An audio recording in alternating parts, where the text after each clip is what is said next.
That night Daniel fell into the den, and the lion's roars shook the earth. Those who hated him celebrated. But in heaven, someone was already descending.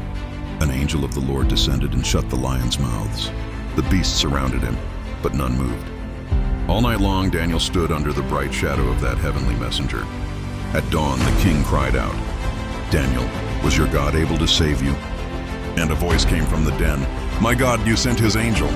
When your faith is strong, heaven always sends reinforcements.